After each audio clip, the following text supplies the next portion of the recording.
Bandita querida, a nombre de Javier Ibarreche, que se va a unir con nosotros, pero un poquito más adelante, les doy la bienvenida a un episodio más de Estreno. Yo soy Gaby Cam y hoy me acompaña un miembro integral del equipo de Estreno, con quien me encanta platicar de películas y series, mi querida Arriba Pop Music. Mi querida Gaby Cam, qué emoción, qué felicidad poder estar contigo en nuestro programa precioso, insignia, estrella. Y bueno, tenemos un programa bien cargadito para que hablemos de películas y de series que nos encanta. Me encanta. ¿De qué vamos a hablar esta semana, mi querida Arriba? Bueno, te cuento que Jason Sudeikis regresa con nosotros para platicarnos cómo el optimismo de Ted Lasso cambió su percepción del liderazgo en el mundo. Y si tú has vivido debajo de una piedra y no has visto Ted Lasso, ni te preocupes porque aquí te vamos a decir por qué es un fenómeno y por qué no te puedes perder esta serie.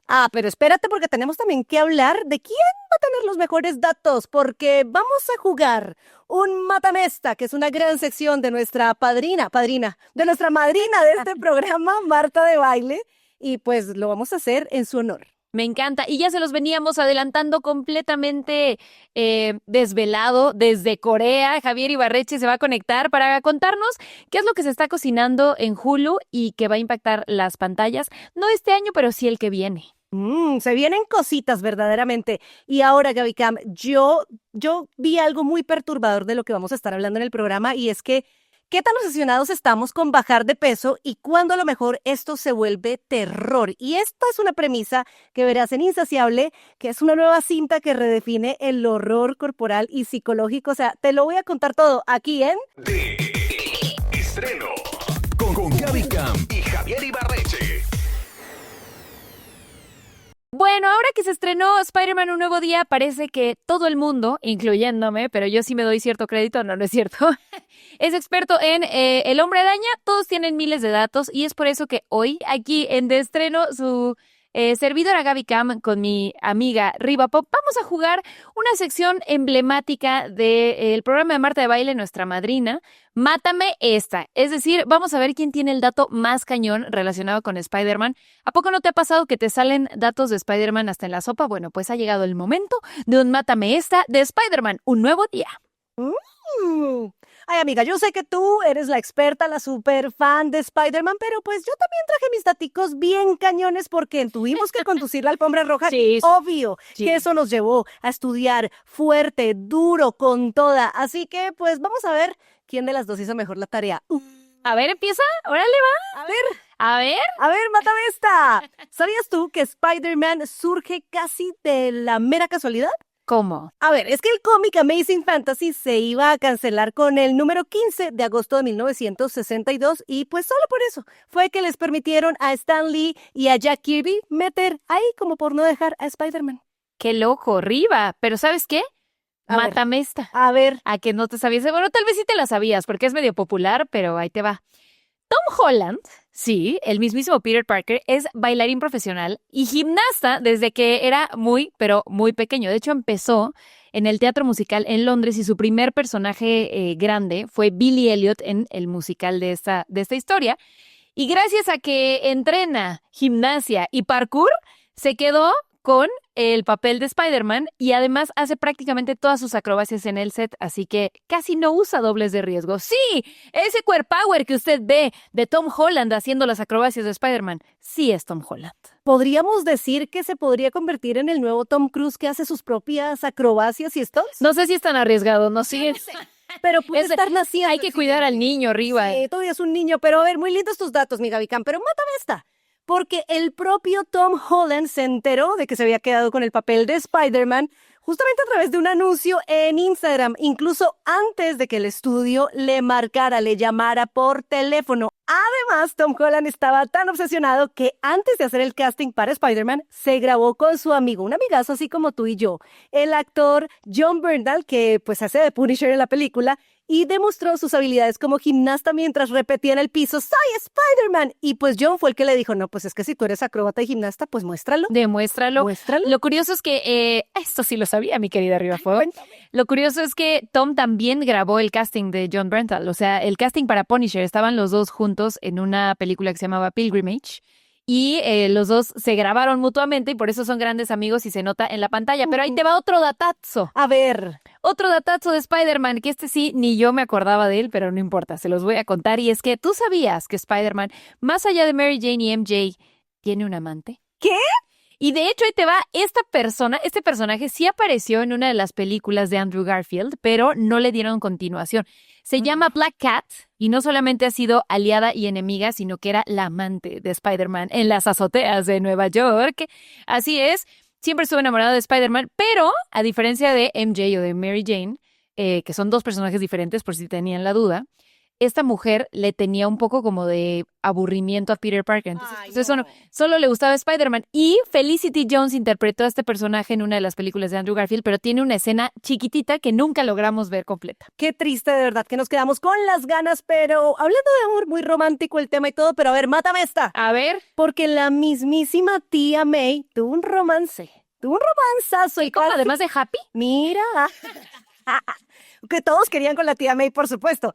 Pero ella casi se casa con el peor enemigo de su sobrino, el Doctor Octopus. ¿Puedes creer eso? Esto pasó en The Amazing Spider-Man en 1974. Otto Octavius solo quería enamorarla pues para quedarse con una herencia, con el billuyo, la plata de una planta nuclear que pues la anciana recibió. Que bueno, ya la tía May de Marisa Tomei, Sí. ya quisiese yo. O sea, espero que cuando mis sobrinos llamen a su tía, la gente imagine que tiene esa tía y no ¿Cuál la es tía, esa tía? y no la tía May de Tobey esa Maguire. Pero bueno, Riva, te tengo otro dato para matarte esta y ahora mátame esta tú, que me gusta muchísimo, y es que ya lo estábamos adelantando. El personaje de Zendaya en realidad es un personaje creado para las películas y la saga de Tom Holland. No es Mary Jane, MJ significa Michelle Jones, no es lo mismo, ¿no? Entonces, de pronto la gente dice, es que Mary Jane no es Mary Jane. Ella no es Mary Jane, no es pelirroja, no tiene nada que ver con los personajes de los cómics, es Michelle Jones. Sus amigos le dicen MJ como un guiño al pasado. Y el estudio creó a Michelle Jones como una alternativa multicultural, porque pues la verdad es que si vemos los estereotipos de mujer de Spider-Man, que su rubia, Gwen Stacy, que su pelirroja y que su más guapa, Zendaya. Eso sí, para siempre. Y ay, por favor, mi Gabs, a ver, mátame esta tú. Ahora sí vamos a cerrar esto con toda, A con ver. la diferencia real. Y es que la Mary Jane clásica de los cómics es una modelo y actriz extrovertida, fiestera, muy popular. O sea, es la chica así súper popu. Mientras que la MJ de Zendaya justamente rompió el molde al ser una adolescente muy inteligente, sarcástica, un poco huraña también, observadora. O sea, la que se convirtió en el verdadero cerebro del equipo. Me encanta. Ahora sí, mis queridos amigos de estreno, ¿quién se lleva los datos más sorprendentes? Me voy a despedir con un último nomás porque tengo muchas ganas de contarlo. Suéltalo, suéltalo. ¿Ustedes sabían que para esta película de Spider-Man Un Nuevo Día recrearon Nueva York en Glasgow? Y de hecho las escenas en las que Spider-Man se está peleando con Bruce Banner o con Hulk, Mark Ruffalo sí estaba en esas escenas y traía unas manotas de plástico para simular que era Hulk. Entonces, sí se peleó con Mark Ruffalo, mi querido Tom Holland, en esta película. ¿Quién se lleva los datos más sorprendentes en este Mátame esta edición de estreno? Cuéntanos en @deestrenomx. Contamos grandes historias. Insaciable. Riffs, sé que en esto vamos a estar de acuerdo. De pronto pasa que uno siente que ya no está en su peso ideal y hay gente que hace hasta lo imposible por bajar de peso. Es cierto, se convierte en una obsesión y justamente Insaciable es la nueva película de horror corporal que se atreve a tocar estos temas, una de nuestras mayores obsesiones, que es la presión social que todos, absolutamente todos en algún momento hemos sentido con la imagen corporal y bueno, pues el querer bajar de peso a toda costa. Y no está solo en esto, todos hemos estado en ese lugar y este es el caso de Hannah, precisamente, una estudiante de medicina que luego de probar un remedio mágico para adelgazar que le regala una amiga, pues descubre el ingrediente secreto de estas pastillas que tomó y adivinen qué es, cenizas humanas.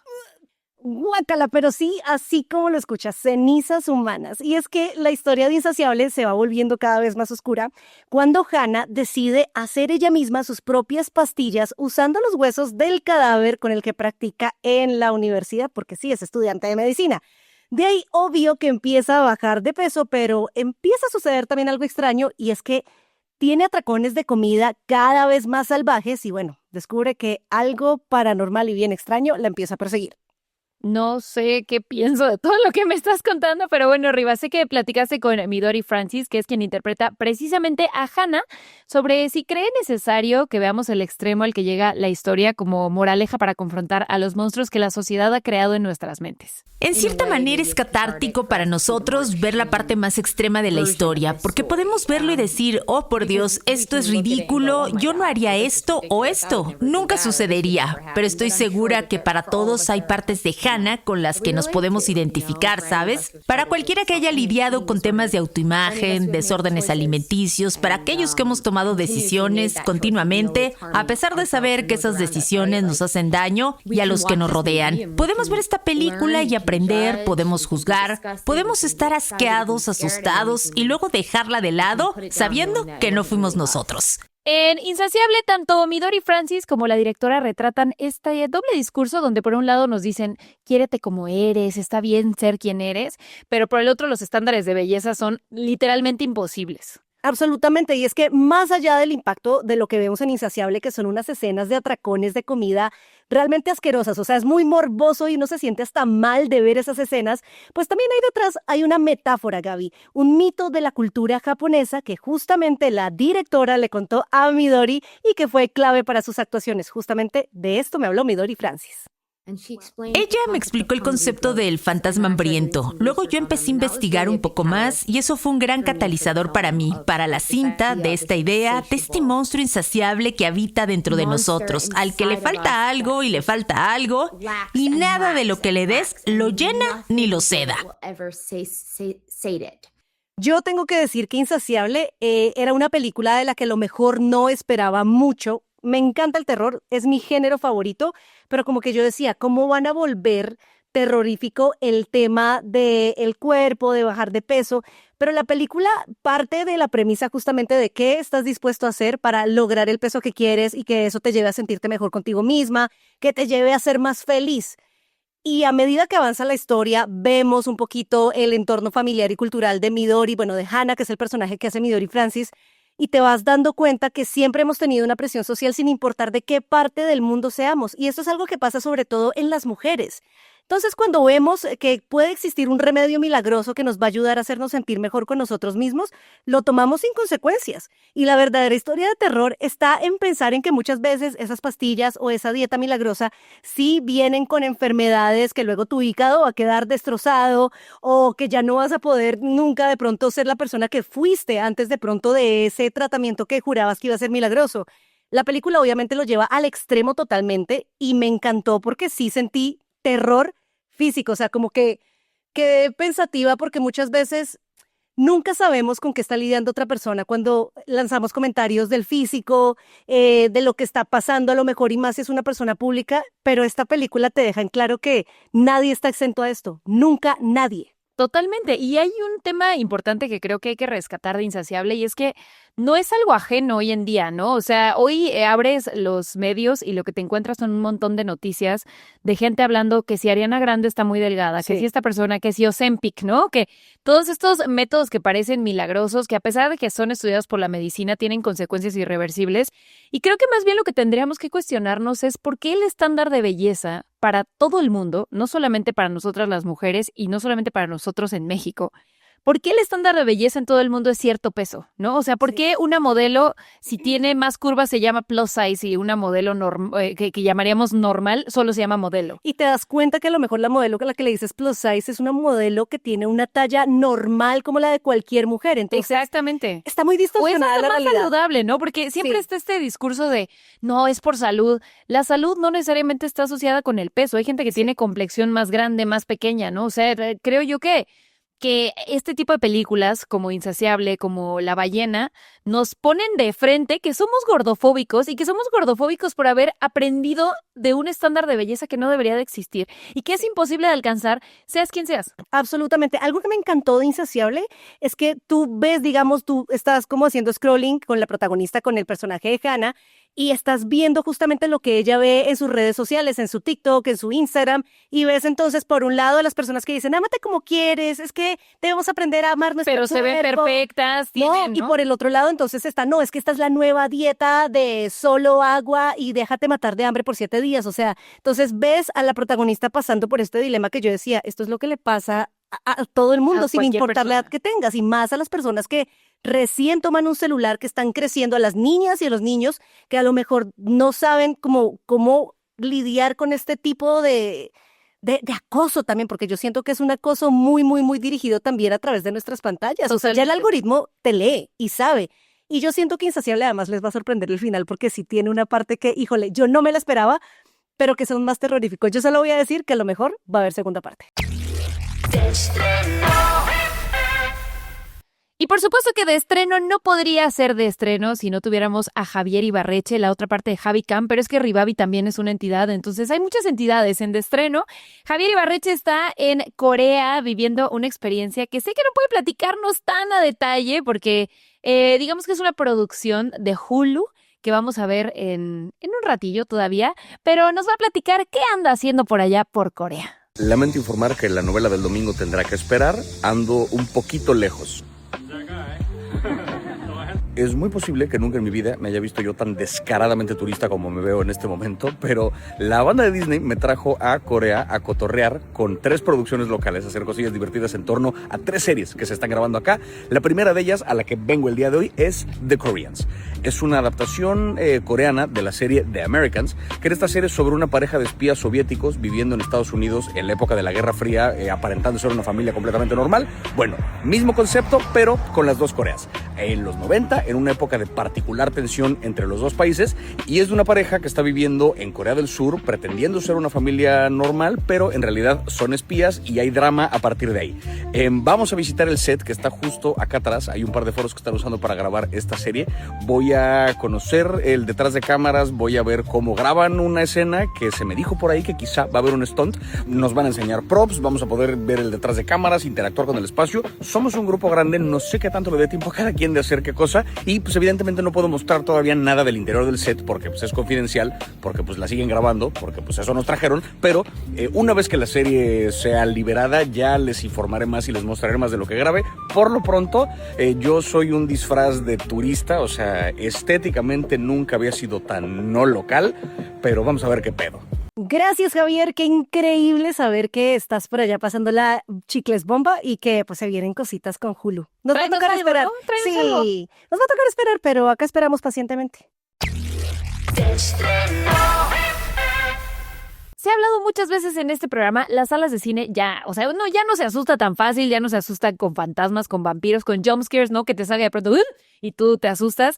Ya hoy en día nos asustan más los problemas de la mente humana y hoy te decimos cómo las películas de terror, sobre todo las de este año, que han hecho de verdad una gran diferencia en el género, cambiaron a los monstruos de mentira por miedos reales de carne y hueso, porque el terror no está en lo que no ves, sino en lo que te enfrentas cada día. Bien dicen que hay que tenerle más miedo a los vivos que a los muertos.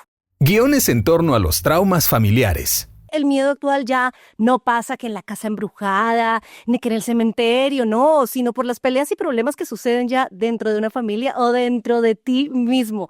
Películas como The Babadook en Movie demuestran cómo la tristeza de perder a alguien y pues el estrés de una mamá se pueden convertir en un monstruo aterrador de verdad, verdad. Y es que estas cintas, pienso yo, que nos recuerdan que el miedo moderno ya abandonó las sombras, lo exagerado un poco, y ahora se disfraza de la cruda realidad que vives en la semana, en el día a día, contigo mismo y con los demás. Obsesión y laberintos urbanos. Los nuevos lugares que dan miedo, no, amigos. Ya no son las casas embrujadas, ya no son los castillos viejos, ya no es Pensilvania, Transilvania. No, si quieres Pensilvania.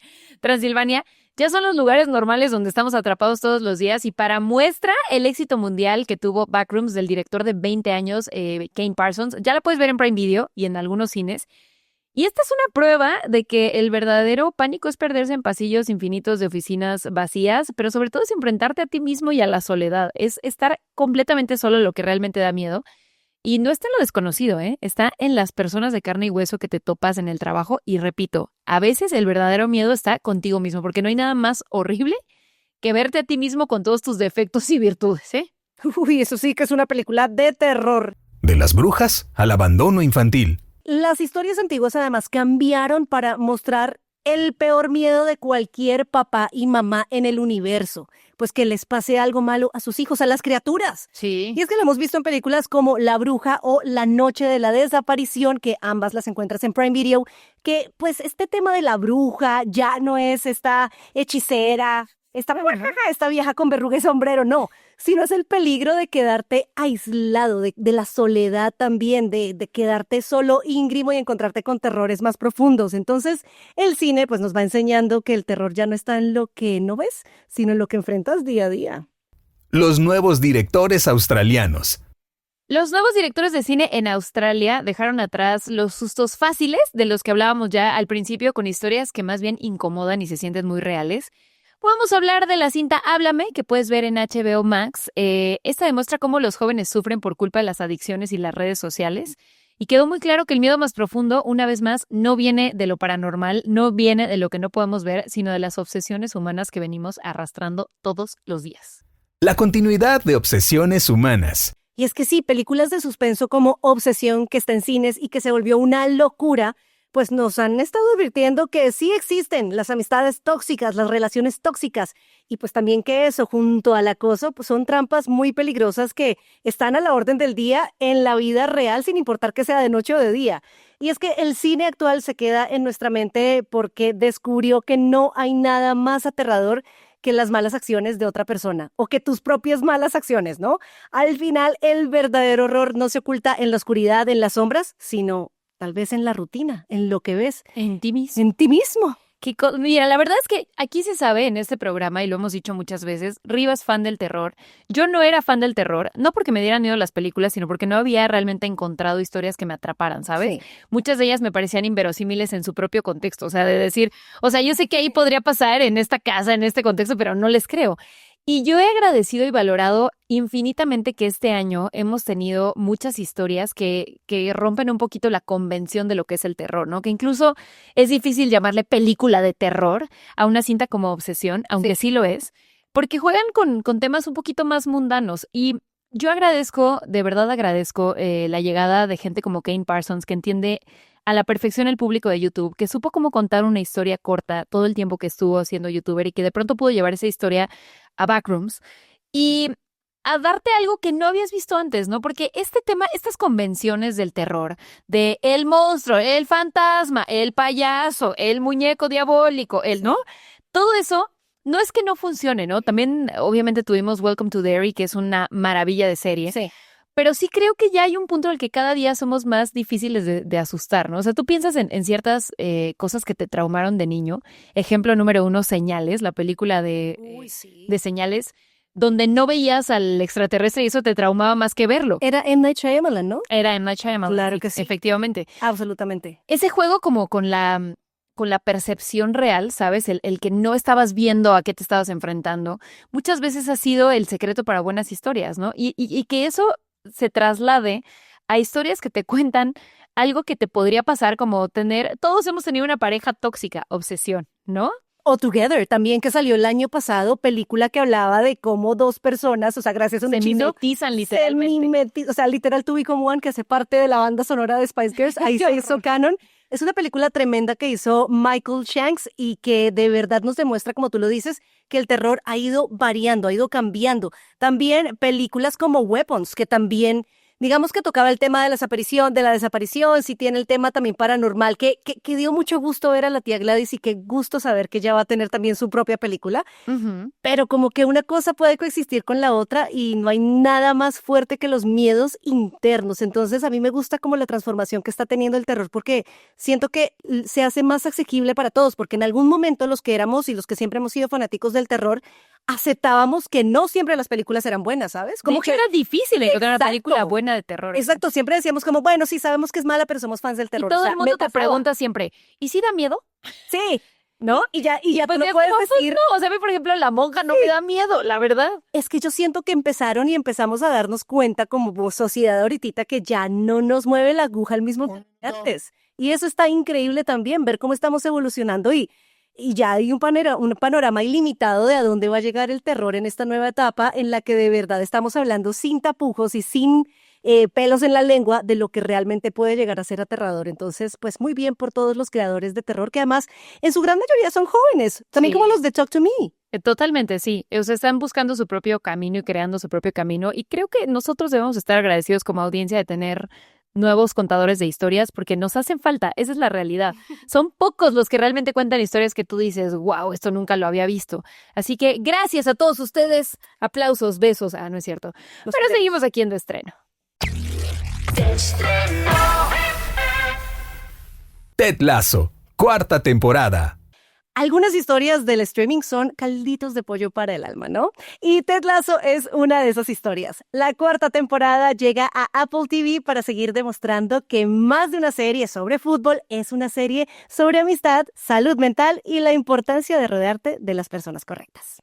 Jason Sudeikis regresa como Ted Lasso, el entrenador de fútbol americano que le dio una nueva esperanza al AFC Richmond para entrenar un equipo femenil y me contó en exclusiva cómo este personaje, originario de Kansas City, ha cambiado su percepción sobre el liderazgo. Si acaso, creo que ha cambiado la forma en que la gente asume que soy. Ted da mejores discursos que Jason y es mejor en darlos que yo.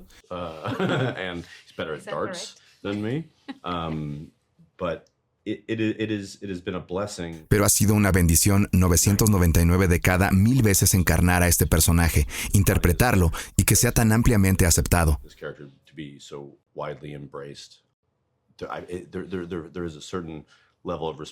Hay cierto nivel de responsabilidad que creo que viene con la percepción de este personaje. Pero no es nada más de lo que me sienta asustado, quizá a veces poco digno de ello.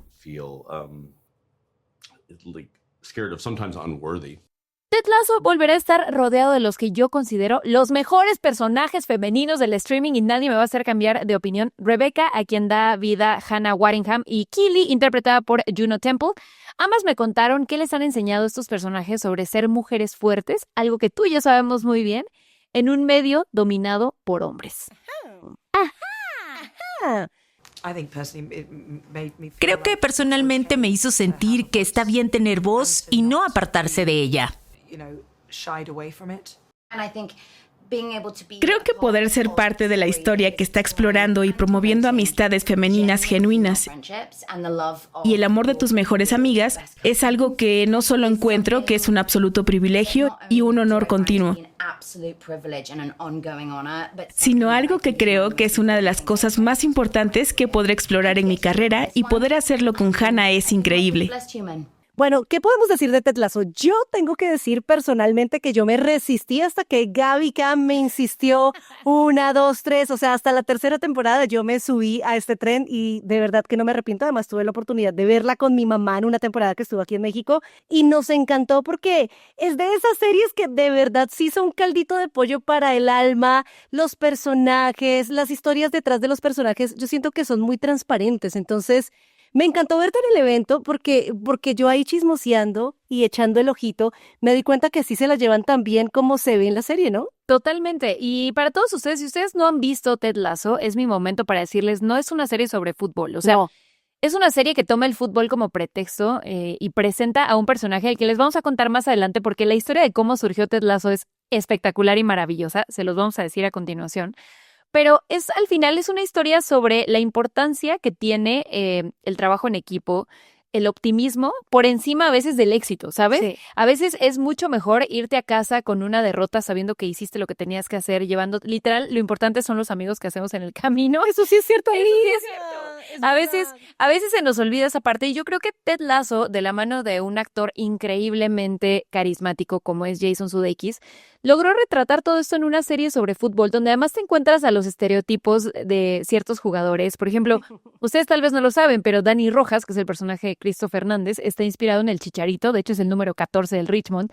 Está Jamie Tartt también, que está inspirado en Cristiano Ronaldo. O sea, hay diferentes personajes dentro del fútbol que también representan ciertos traumas que puede tener un atleta de alto rendimiento, pero también que puede tener una persona normal, ¿no? Como crecer, como estar desactualizado, como tenerlo todo y no poder conseguir a la mujer que amas, ¿no? O sea, Ay, sí. como estar en esa situación. Y a la par, para mí, y lo repito, la amistad de Rebecca y Keely, que son los dos personajes femeninos más importantes de esta serie, es lo mejor que yo he visto de mujeres retratadas en el streaming. Y esta temporada nos topamos con que Ted Lasso llega a entrenar a un equipo de fútbol femenil que hoy en día sabemos desafortunadamente que no tienen las mismas condiciones que un equipo de fútbol masculino. Entonces, esa parte traducida a la comedia, pero también un poco al, oye, date cuenta, ¿por qué no les estamos dando el reconocimiento que tienen? Me parece maravilloso. Y justamente en la alfombra de Ted Lasso en Los Ángeles estuvieron las jugadoras del equipo de Los Ángeles. ¡Ay, qué lindo! Y están realmente representadas, ¿sabes? Hay toda una parte cómica que a uno le causa risa, pero también reflexión, que tiene que ver con por qué hay ciertos espacios donde la mujer tiene que seguir peleando por las mismas condiciones, empezando por el vestidor, ¿sabes? Claro que sí, es importante tomar espacio. Yo siento que para todas las mujeres que nos están escuchando, en Ted Lasso van a poder encontrar historias súper identificables, historias súper inspiradoras para realmente motivarnos a entender que el mundo también es nuestro si nosotras empezamos a darnos la pauta, a confiar en otras mujeres, a abrirnos como amigas, a abrirnos como cómplices también para trabajar de manera linda. Y también algo que me encanta de Ted Lasso, los arcos de redención que tienen, digamos, el personaje de Nathan Shelley. No, o sea, tienen que verlo. Obviamente no les vamos a hacer ningún spoiler, diría Javi, pero spoiler, no les vamos a hacer spoiler, pero de verdad que a mí me dejó loca la cantidad de información emocional que tiene Ted Lasso como para ayudarte a una guía para la vida. O sea, yo recuerdo que por ahí en los 90s había un libro que era Guía para la vida de Bart Simpson. Ajá. Yo siento que Ted Lasso es ahora esa serie que puede ser la guía para la vida. O sea, sin lugar a dudas te lo digo que tú me la recomendaste, yo me resistí, al fin la vi y fue como encontrar un oasis de algo, de cosas que sí necesitas escuchar, saber y que lo ves en personajes. O sea, es curioso cómo en este mismo programa hablamos de Insaciable y Midori Francis me decía algo que tiene mucho que ver con Ted Lasso, que las historias de las películas y de las series nos hacen aprender en cuerpos ajenos. Totalmente. Entonces, digamos que en lo negativo es Insaciable, pero en lo positivo está Ted Lasso. Claro, y o sea, si tú nunca has visto esta serie, te la cuento, te la resumo rápidamente, amigo de estreno. Ted Lasso es la historia de un entrenador de fútbol americano, o sea, vive en Estados Unidos, a quien una mujer, dueña del AFC Richmond, que es un equipo súper importante de primera división en Inglaterra, recluta para ese equipo, pero porque ella se divorcia de su esposo y su mayor amor y tesoro en la vida es justo este equipo, y ella dice, te lo voy a destruir y me voy a traer al peor entrenador que pueda encontrar, y se trae a un entrenador de fútbol americano colegial que ni siquiera sabe que es un fuera de lugar, un penal, un gol, y todo esto termina derivando en una historia de amistad, en una historia de optimismo, en una historia sobre salud mental, sobre ansiedad, sobre sororidad. De verdad que no se la pueden perder y creo yo que tenían difícil mantener una cuarta temporada, pero lo hicieron espectacularmente cambiando por completo el giro de Ted Lasso, pero manteniendo el corazón de la serie. Así que no se lo pueden perder. Ted Lasso es una serie que pueden ver en Apple TV y estrena un nuevo episodio cada miércoles. Ya te lo veníamos adelantando, si tú no has visto Ted Lasso, aquí te vamos a decir por qué no te la puedes perder y por qué es un fenómeno al que todavía le faltan muchos adeptos, ¿eh? Ay, yo sé, yo siento que la gente tiene que descubrir Ted Lasso. Y ahora sí les vamos a contar la historia porque todo comenzó en 2013. Resulta, pasa y acontece que la cadena de televisión NBC Sports contrató a Jason Sudeikis, este superactor, para protagonizar unos anuncios para la transmisión de la Premier League. La premisa de estos anuncios era tener a un entrenador de fútbol americano contratado por error para dirigir un equipo de fútbol, de soccer inglés. Esta premisa en 2020 se convirtió en la historia de Ted Lasso y durante la pandemia estos anuncios se convirtieron en una especie de serie cuyo tono optimista y obviamente la trama que explora temas como ansiedad, como salud mental, abrazó a miles de personas que estaban confinadas en sus casas. El personaje, como ya lo adelantábamos, es Ted Lasso. Qué hermoso eso, me encantan las historias con final felices. Previo al estreno de la cuarta temporada, Ted Lasso protagonizó además el medio tiempo del Mundial con mi Justin Bieber precioso. Así es. Y hoy no es extraño ver en camisetas y en carteles el apoyo al ficticio AFC Richmond y sus frases memorables. Yo amo, necesito y ocupo una playera del AFC Richmond. Yo quiero la bufanda. Ay, la quiero. Yo sí la tengo. Yo sé, hermana, yo no te la vi. Odies, no me odies. Préstala. La presto, la rolo, sí, cómo no. Pero bueno, Hablando de esta serie, vamos con algunas frases. Sé curioso, no prejuicioso. Esa es una de las frases más emblemáticas de Ted Lasso y es una que además resume la mentalidad de este entrenador porque se refiere a escuchar antes de juzgar, a comprender antes de reaccionar y a dar a las personas la oportunidad de sorprenderte. O sea, si tú tienes una idea sobre una persona, en vez de comprarte esa idea, sé curioso, averigua cómo es realmente esa persona. Me encanta. En las temporadas anteriores, un personaje mexicano también nos regaló otra de las frases más memorables. ¡Fútbol is life! El fútbol es vida. Eso, frase de Dani Rojas, interpretado magistralmente por Cristo Fernández, amigo también de cada estreno, quien además es el autor de la frase. O sea, era su frase y la dio para la serie. Totalmente. Ahora, como una lección de soltar y seguir adelante, esta es una de mis frases favoritas de Ted Lasso. Tiene esta frase que les dice a todos, tienes que ser como un pez dorado. Y yo decía, ¿pero por qué lo del pez dorado? Ah, pues ahí les va. Los peces dorados solo tienen 10 segundos de memoria efectiva. O sea, es como, ya pasó lo que sigue, ya pasó lo que sigue. A eso se refiere Ted Lasso cuando les dice a todos que sean como un pez dorado. O sea, que hay que soltar y seguir adelante. Pero la lección más increíble que nos ha dejado Ted Lasso, que mucha gente la tiene hasta tatuada, y es literalmente una frase que está pegada en los vestidores del AFC Richmond, es... obviamente, believe. Esta frase que a mí suena amarillo, creer, eso quiere decir, es una frase que el mismo Jason Sudeikis, protagonista de Ted Lasso, se repite a sí mismo frecuentemente y me platicó cuándo fue la última vez que se lo dijo. Creo que como padre pones mucha fe en que estás haciendo lo correcto en el momento correcto, porque los niños son salvajes.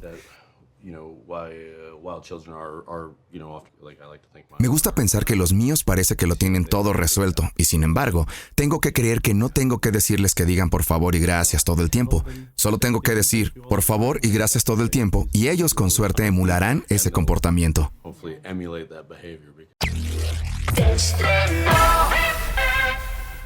Fragmentos. Fragmentos es la nueva serie del productor Ryan Murphy. Me tienes desde ahí. O sea, desde ahí, si la hizo Ryan Murphy, la quiero ver, que llega a Disney Plus y está basada en la novela Fenómeno de Bret Easton Ellis. La serie de 9 episodios, Fragmentos, combina peligro, juventud, sexo, obsesiones mortales y una estética ochentera que, según me dice Riva, te va a volar la cabeza. Mira, a mí me voló la peluca y es que te cuento de qué va. La serie sigue un grupo de adolescentes ricos, guapos, preciosos que parecen tenerlo todo, hasta que un asesino en serie empieza a acecharlos y pues sus vidas cambian. Recordemos que eran los 80, era 1981, la era dorada de los asesinos en serie, donde pues no había ni celular, ni GPS, ni redes sociales para pedir ayuda. ¡Ayuda! Oye, además era una época donde básicamente no había consecuencias para nada, ¿no? Uh-huh. Me encantan las series de adolescentes. Se sabe, en este programa nos encantan las series de adolescentes convirtiéndose en adultos o como les llaman en Estados Unidos, los coming of age.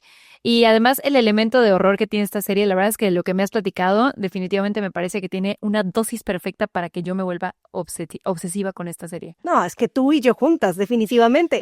Además, el casting de Fragmentos está increíble. O sea, tenemos a Evan Rachel Wood, que interpreta a Liz, que es una madre que está obsesionada con su pasado como modelo, pero eso la hace ser una madre bien ausente. Sí, pues sí. Pues sí, y justo conversamos con ella sobre cómo este coming of age de los 80s refleja mucho también la realidad que vivimos hoy en día. Piensas en la política de la época, la ambición, el exceso, los múltiples intentos de asesinatos que ocurrieron, los asesinatos que sí pasaron. Las cosas se estaban explotando de muchas maneras y es un espejo de nuestra época ahora.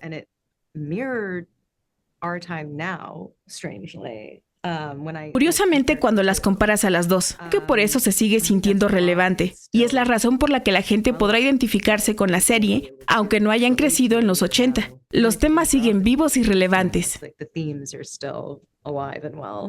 Fragmentos, al ser una serie de Ryan Murphy, tiene la calidad a la orden del día. Y platicamos con Jordan Roth, quien interpreta a Steven. Nos comentó de una metáfora clave para ver fragmentos con unos ojos distintos.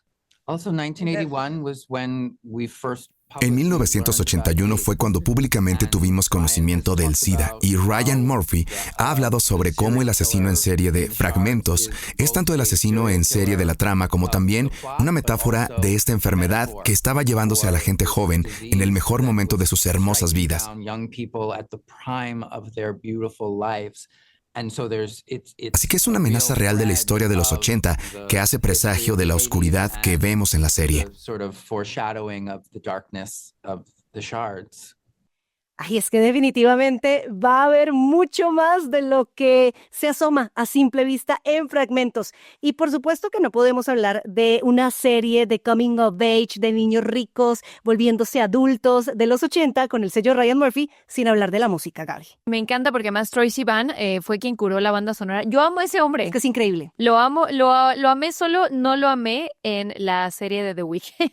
Es cierto, Ahí un poco olvidado. habías olvidado que había salido en esta serie. ¿Cómo se llamaba? Gracias por ese recuerdo de The Idol. The Idol, No. claro. Pero no, olvidemos ese personaje de Troye Sivan y más bien hablemos de la banda sonora de Fragmentos, porque además hizo 2 temas para la serie.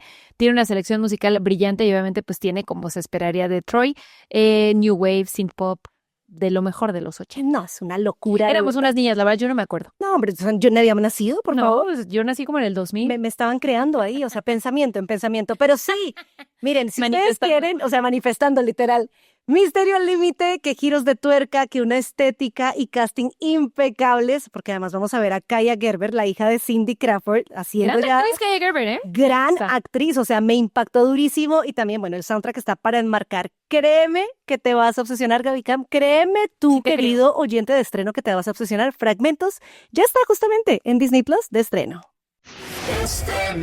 Contamos grandes historias. Y aquí nuestro top de recomendaciones.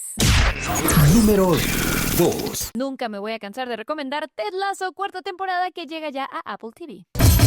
Número 1. Y no te puedes perder Insaciable Terror, que te va a dejar pensando, ya de estreno en Cinemex. Y sin más, bandita querida, parafraseando a mi querido Javier Ibarreche, hemos llegado al final de este programa de estreno, una edición más.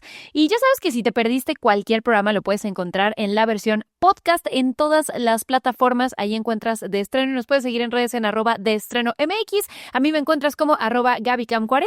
Y a mí me encuentras como @RivaPopMusic. Ahí nos vemos en las redes. Qué gusto estar contigo en De Estreno. Igualmente, hermana, igualmente. A Javier Ibarreche lo encuentran como @IbarrecheJavier. Y ya lo saben, lo mejor de las entrevistas que hacemos en este programa también lo pueden encontrar en nuestras redes sociales. Y en YouTube encuentran la versión completa y en video de este programa. Así que no se lo pueden perder.